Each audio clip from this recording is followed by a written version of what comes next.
Hello, my friends. Welcome again to Spiritism, a Closer Look, our weekly program every Wednesday at 7 p.m. Eastern Time. And you are at Kardec Radio. 11 years this year, Kardec Radio. Beautiful. Okay, anyway, tonight we are going to talk about the arrival of Spiritism. Spiritism, starts in 1857 with the publication of the Spirits book, but there's a lot of history behind it. A lot of things had to happen prior to that and in line with that. So we wanted to discuss this today, touch a little bit of, actually, we're going to go through history, a lot of history tonight, and until we get to the arrival of Spiritism. Once again, if you have any suggestions, any comments, any questions, just let us know at kardecradio.com. You can comment live here with us. And also, if you have any suggestion of topics that you'd like us to address here in the program, yeah, we can always do that. We are happy and eager to learn just as you are. Okay, so let's go for it. The arrival of Spiritism. Spiritism being part of Christianity, or a Christian based on the arrival of Christ, starts with, I would say, Jesus in Galilee, and just going around from city to city, promoting his teachings and bringing the good message and so on and so. This is all documented in the Gospels. From that point, how do we get from that point to Spiritism? We need to go back in history prior to the coming of Jesus. By the year 63 before Jesus, before Christ, by the year 63 before Christ, the Roman Empire, you can imagine, we look at all these maps of the Roman Empire, expanding and expanding. It's a huge domination and property of land. So with time, they are going and they are conquering and acquiring new land and new peoples under them. So by the year 63 BC, they had already acquired two lands, the land of the Greeks and the land of the Jews, the Hebrews. And there's a difference between them, a very considerable difference between these two people. First, the Greeks use for their guidance, I would say, that's probably a good word, they use philosophy. They are philosophers in nature. No wonder why all the great philosophers of history, ancient history, come from Greece. So we have, Socrates and Plato, and the list goes on and on and on. We already know the list. But why is that? Because that was their nature. Philosophy. What is philosophy? You ask a question, you get an answer, you ask a second question based on the answer. You get a second answer, you ask a third question based on the second answer, and so on and so on. So that's the philosopher. It's a non-stop questioning machine, if you will, right? The great philosophers of our times are our kids. They don't stop asking us things. And, very often we shut them down. Stop asking. We shouldn't do that. But anyway, that's a whole different story. So that's a philosopher. The philosopher is that person who asks constantly. They're seeking for knowledge. Okay? Those are the Greeks. The Jews, on the other hand, had their guidance not based on philosophy, but on theology.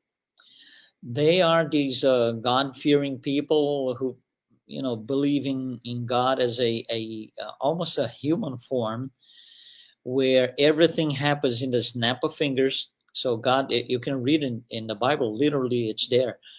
God, he wants rain. So he snap fingers, he rains. He snap fingers, thunder comes along. He snap fingers, and this happens and that happens. So this is what theology is. It's anything that believes that we are guided by acts of God solely, like that, snap of finger style. So those are virtually 100 degrees apart in terms of thinking. One is philosophy, ask everything. The other is you can't ask, it's God. Okay, so coming back, by the year 63, the Roman Empire has these two people under them. So they have to kind of live together in a way under the same ruling emperor and, kings with them. Now, that's not the worst comes. Upon that, they were being dominated by a third line of thought, which is paganism. What is important in paganism?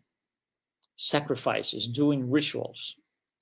Doesn't matter if you believe or not. There's nothing written about you can't find manuscripts in paganism saying this is how you do sacrifice. You go here, you do this, number one, this, number two, that. There is no such a thing. It's not a written form of documenting anything. There is no documentation of anything like that. So now we have three things that kind of collide because they're totally different, and these three people, these three ideas, they have to live together under the Roman laws. So when Jesus comes up, so we have three things going on, right? We have paganism, we have theology, and we have philosophy. When Jesus comes along, he goes through, the Galilee and everything, teaching his message, explaining what needed to be explained at the time. We're not going to get too much into that. We just want to browse through history right now. So when he dies, and the apostles and Paul, they kind of take over, if you will, and start disseminating the message to other areas away from Judea throughout the empire, things start to change a little bit. There's a point where philosophy disappears altogether. And that's not very far after the death of Jesus. It's maybe 2 decades, if that much. Philosophy starts to disappear. Theology starts to dominate. It just doesn't dominate paganism, because Christians at the time, they were being persecuted until the year 312. That's when Christians can put their head above the water. They can breathe. No more persecutions, no more killing Christians, nothing like this. And that's because the emperor Constantine, who took over the empire, he decided to make or Christianity the official religion of the empire. The circumstances, that made it happen are pretty interesting. Really, really quickly, the Roman Empire, had been divided in 2 parts: the western part and the eastern part. The eastern part was also called the Byzantine Empire, and that's where under Constantine was the ruler. On the western part, there was another ruler. Constantine wanted to unify the empire. He wanted the western part. So he declares war to the Western Empire. And, the other ruler says, yeah, let's go to war. So they go to war.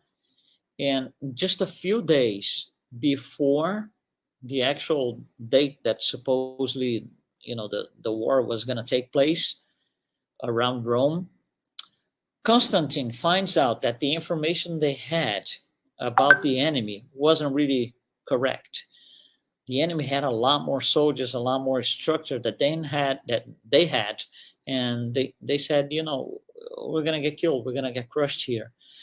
And some of his advisors said, well, let me throw my 2 cents in here. And the idea is, we see all these strange people called Christians. no matter what happens, if we go after them, if things go wrong, if it doesn't matter, they're always happy, they're always with their hearts, like if they were at peace with themselves. It's incredible. And they attribute this thing to Jesus.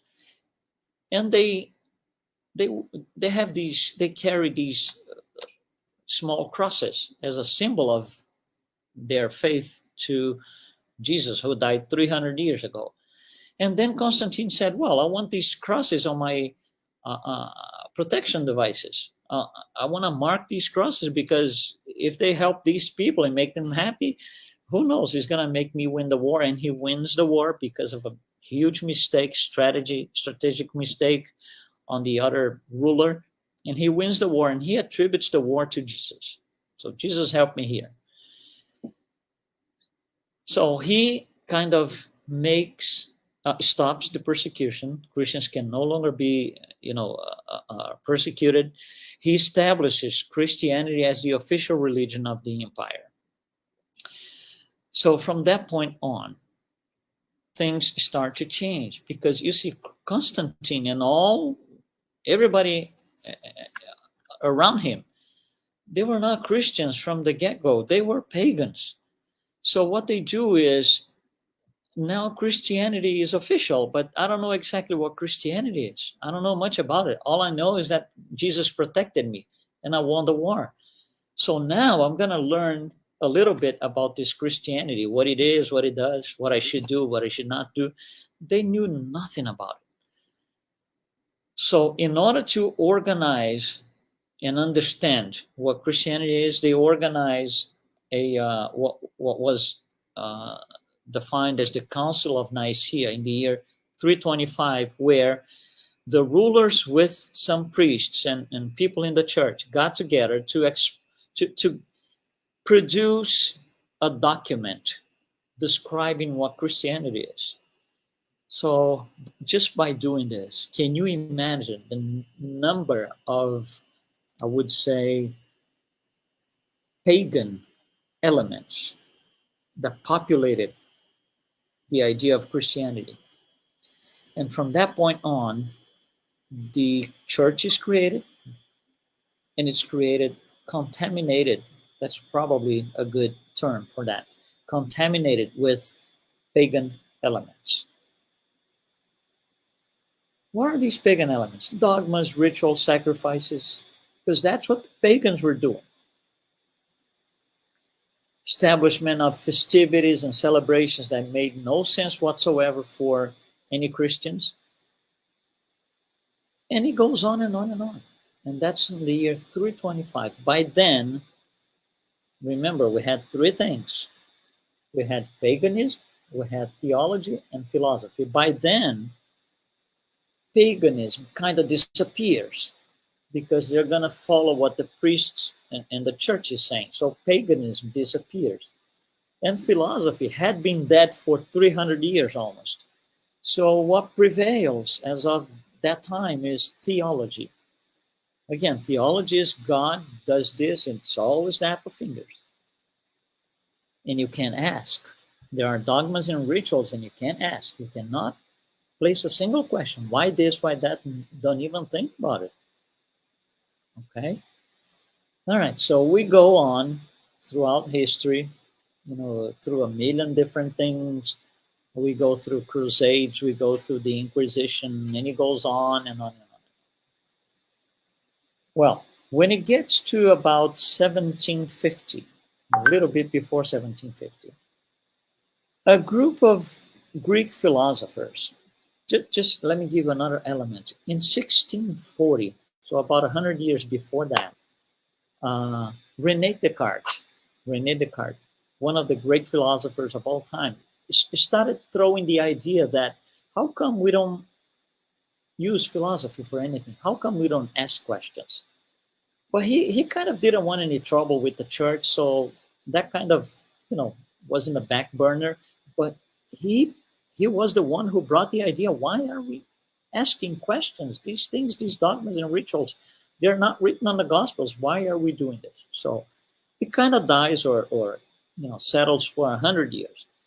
By 1750, a group of French philosophers, because they were in disagreement, strong disagreement, with the absolute monarchy in France and the dogmas of the church, they raised a group of philosophers that later on came to be very well known: Diderot and Montesquieu, Voltaire, Adam Smith, creator of capitalism, Immanuel Kant, Jean-Jacques Rousseau.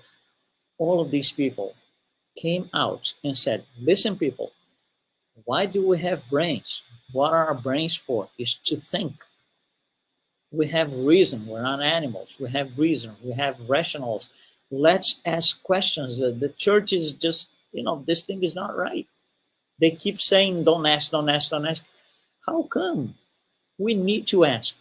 That movement is called the Age of Enlightenment, where these philosophers had the idea that by asking questions, we're gonna enlighten ourselves, because we're gonna have more knowledge. We're gonna know more that the church allows us to know, which is literally nothing.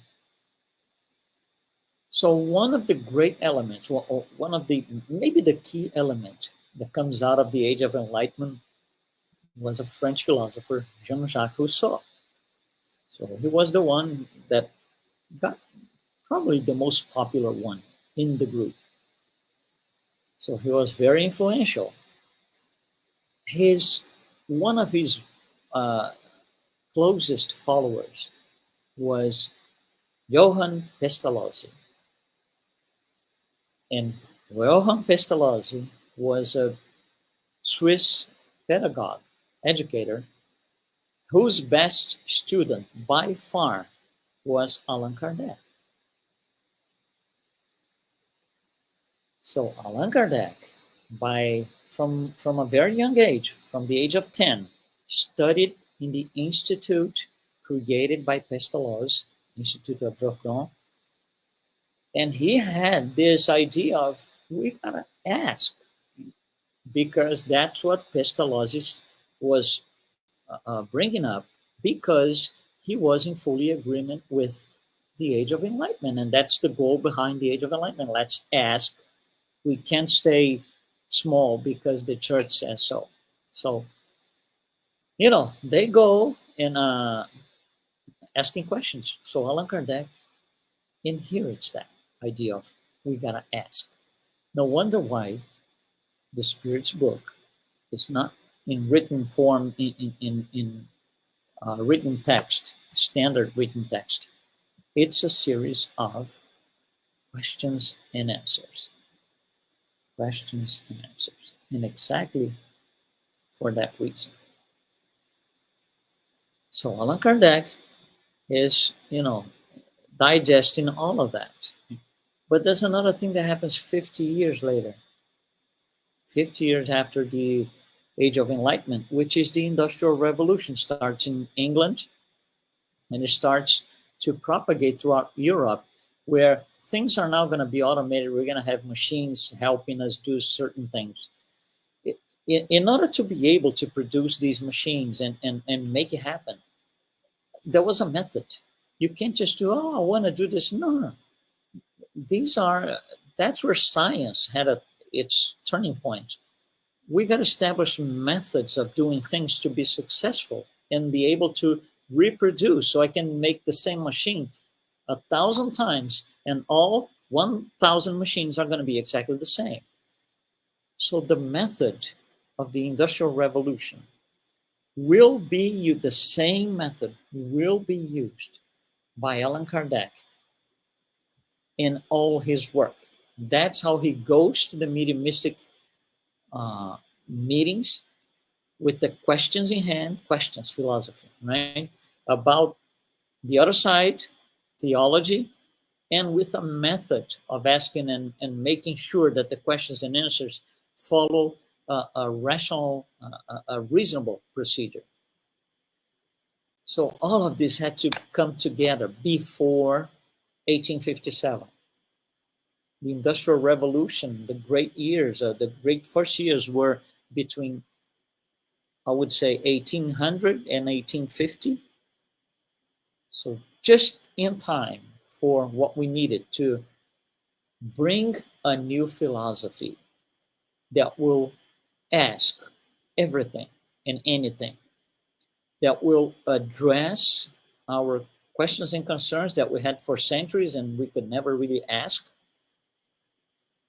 And not only that, it was based on moral standards. It had a solid base. And those moral standards come from the teachings of Jesus. So you see, Spiritism becomes this tripod, science, philosophy, and religion, because of all these things happening at the same time, or one after the other, rather. But they had to come together, and Spiritism uses all of that. That's why it's a completely different body of knowledge. It will address things differently.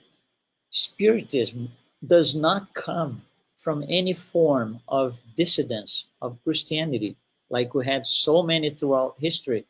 The first one being probably on 1054, when the church splits into the Western Church, and that's where the Roman Catholic Church is born, and the eastern part of the empire will be will be named the Orthodox Christianity. That's the first,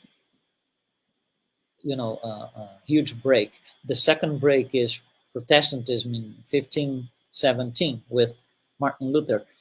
So you see, we don't come from any dissidence, any disagreement. We come from what Jesus said. Regardless of the history of Christianity, we're not.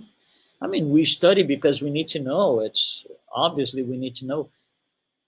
But if we didn't know much about the history, we would still believe what we believe, because our moral base does not come from any council of Nicaea, any council of any city, any meeting between incarnated rulers. Nothing like this. It comes from what Jesus said. So what does it bring? What does Spiritism bring us? It provides a new visibility altogether, new visibility, because it comes from spirits. It doesn't come from men, rulers, priests. It comes from spirits that are living at least one layer higher than ours, above us. They know things now that we don't as incarnates. We will when we discarnate.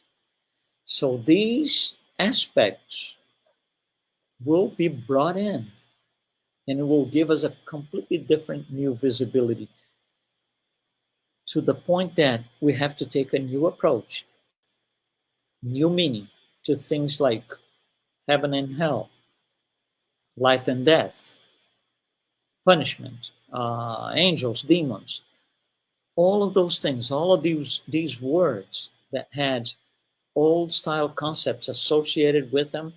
We're going to have to revise those concepts, because we are getting information that is one layer above ours.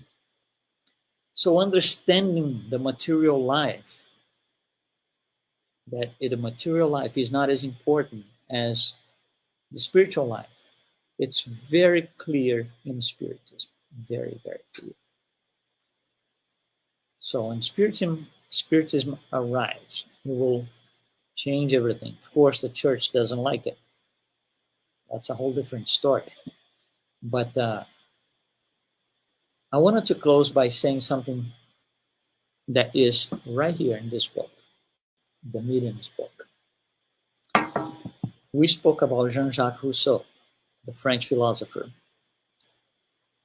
part of one of the integrants of the Age of Enlightenment. When he died, okay, he comes back later on, as Allan Kardec is publishing the codification. He comes back as a spirit to dictate a message that is in the Spirit's book. It's on chapter 31 of the Spirits book. Chapter is called Dissertations by Spirits, and there's a message from Jean-Jacques Rousseau, which, of course, at the time, he knew nothing about Spiritism because it just wasn't there. Right? So he died way before even Kardec was born. But here's the message. Here's not the entire message, but just a little bit of it, so we can think and reflect upon. So this is Jean-Jacques Rousseau's Spirit telling us, I think that Spiritism is an entirely philosophical study of concealed causes and inner movements of the soul, which have been little defined or not defined at all until today. Let's go back. It's a philosophical study. Philosophy. That's him. That's Age of Enlightenment. Of concealed causes. Concealed causes. Dogmas do not let you ask and find out anything. So don't ask. So Spiritism is here to kind of challenge the dogmas. Study of concealed causes and inner movements of the soul. Don't we talk all the time about inner transformation, inner movements of the soul? That's what he's proposing, inner movements of the soul. But in order to do this, you gotta ask. You gotta have a little bit of philosophy in your soul that is gonna trigger the process. If you can't ask, the movements of the soul are not gonna happen. And he continues, which have been little defined or not defined at all until today when he said it. Because of the church. The church is on top of everybody. You can't say, you can't ask, you can, you're going against us if you do this. That was the church. He continues, Spiritism. Spiritism explains more than it unveils new horizons. Explains new horizons. See, that's a new visibility. He continues, reincarnation and the trials that you must bear before arriving at the supreme goal are not mere revelations, but full confirmations of the truth. How do we know that? Because we get information from one layer above us.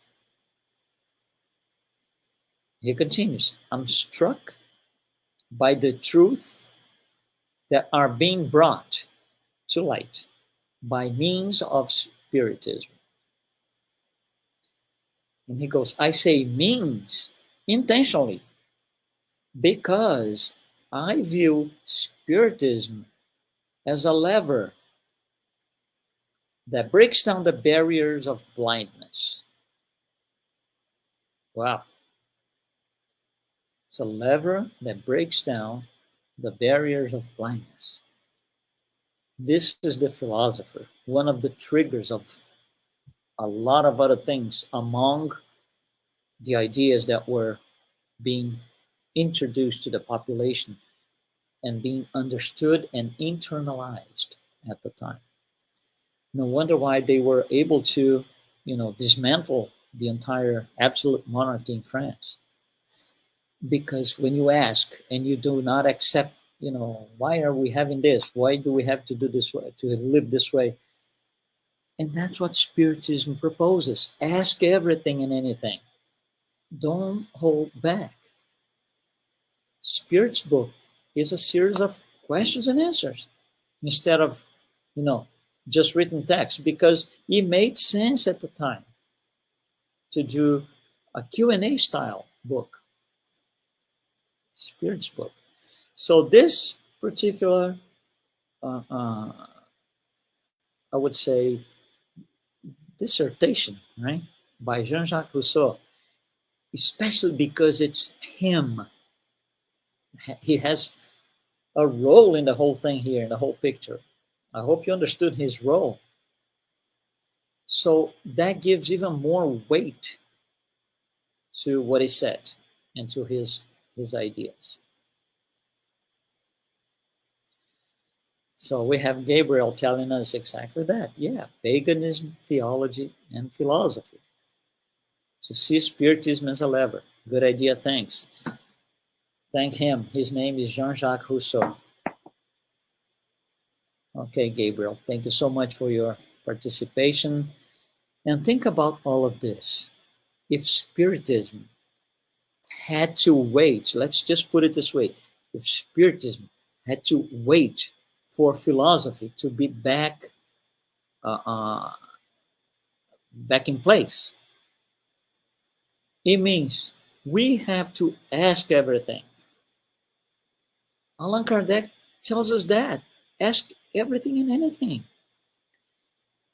The last publication by Allan Kardec, so we can close for tonight, was called a rational book. What he did is he wrote a book. It's not really a book, it's more like a pamphlet.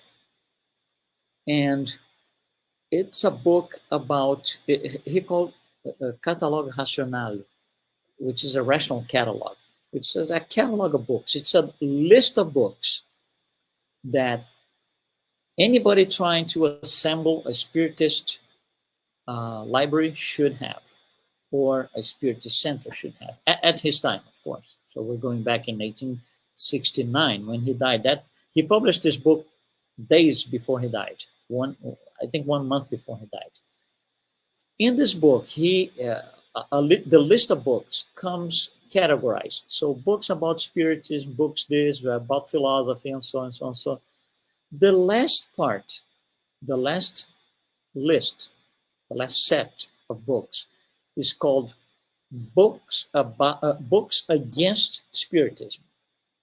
And you go like, how come? What's happening to him, right? And then he explains, if you don't know what they don't know about us, you're just going to think they're just going to say anything against us, but they don't know. You need to understand why they're saying something against Spiritism. So let's understand why. How do I understand why? Let's read what they wrote. Let's find out what's written by these people against Spiritism so we can understand them. And not only that, if they have an argument in their writings that when I read, I go like, wow, that's a good argument. I don't know how to explain that. What does it tell you? That we, as Spiritists, need to go after that answer. We need to seek the answer. Philosophy, ask, read, seek the answer. If they tell us something that's very typical, materialists said, how to explain God? Or God does not exist, whatever. They tell us this all the time. How do we react? How do we explain this to them? If we don't know why they're saying this, they're going to say, we're going to walk away, and that's all. But I need to be able to produce an answer against this. And for me to do this, I need knowledge. I need to ask. That's philosophy. Spiritism is a body of knowledge, but it's basically a philosophy. And it has a moral. Philosophy with moral. Where is our moral coming from? The teachings of Jesus.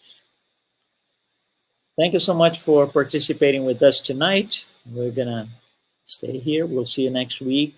And stay well. Be well.